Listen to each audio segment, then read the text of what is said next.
Worker 1 చూస్ చేసుకుంది okay.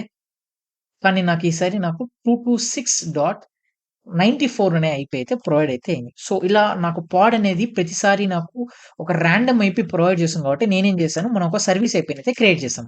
So, service IP కూడా మనం లాస్ట్ వీడియోలోనే మనం యామిఫైని అయితే క్రియేట్ చేసాం. జస్ట్ నేను క్యాట్ చేసి చూపిస్తాను. సో, సర్వీస్ ఐపీలో ఇక్కడ చూడండి మెటాడేటాలో నేను నేమ్ ఇచ్చాను. MySQL-సర్వీస్ అని చెప్పేసి. అండ్ అలానే సెలెక్టర్ అయితే ఇచ్చాను. సెలెక్టరే ఇంపార్టెంట్ అన్నమాట. ఇదంతా మనం సర్వీస్ ఐపీలో కూడా మనం సర్వీస్ వీడియోలో మనం మాట్లాడుకున్నాం. అండ్ టార్గెట్ ప్రోటోకాల్ యూజ్ చేసాం. టీసీపీ పోర్ట్ యూజ్ చేసాం. టార్గెట్ పోర్ట్ యూజ్ చేసాం. సో, ఇప్పుడు ఈ సర్వీస్ అయిపోయి నేను డిప్లాయ్ అయితే చేస్తాను. kubectl create -f and then MySQL service. So, ఇప్పుడు నాకు దగ్గర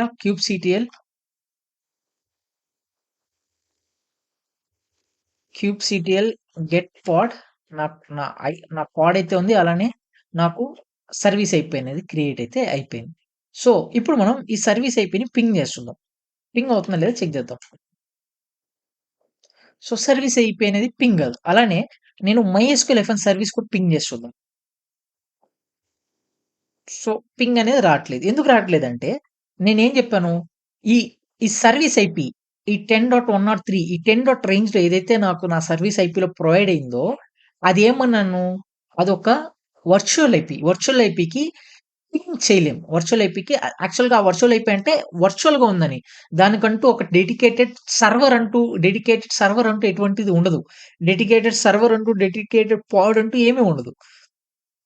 సో, అందుకే నాకది పింగ్ అయితే అవ్వదు. సో, దానికి సింపుల్‌గా చెప్పాలంటే వర్చువల్ ఐపీకి ఎండ్ పాయింట్ అంటూ ఉండదు. ఎండ్ పాయింట్ అంటే నథింగ్ బట్ ఇప్పుడు మీరు నేనున్నాను. ఇప్పుడు నేను మీతో మాట్లాడాను. నేను మీతో మాట్లాడాలి. సో, మీరు నా దగ్గర ఉంటే నేను మాట్లాడగలుగుతాను కదా! అంటే మీకు ఒక ఫిజికల్ ఉంది గదా! ఫిజికల్ అపియరెన్స్ ఉంది గదా! అప్పుడే నేను మీతో మాట్లాడగలుగుతాను. అదే నాతో నేను మాట్లాడుకున్నాననుకోండి, నేనున్నాను. కానీ నాతో నేను మాట్లాడుకోవడం అంటే అది వర్చువల్. చాలా చెత్త ఎగ్జాంపుల్ అనుకోండి. కానీ హోప్ మీకు అర్థమైందనుకుంటున్నా. రైట్. ఓకే. సో, ఇప్పుడు కానీ నేను ఈ సర్వీస్ ఐపీ యూజ్ చేసుకొని నేను MySQL అంటే డైరెక్ట్‌గా యాక్సెస్ అయితే తీసుకోగలుగుతాను. చెక్ చేద్దామా? MySQL -h దాని తర్వాత హైఫన్ ఆహ్, క్యాపిటల్ P 3306 నా port and then -u root and then small p. Small p వచ్చేసి పాస్వర్డ్‌కి.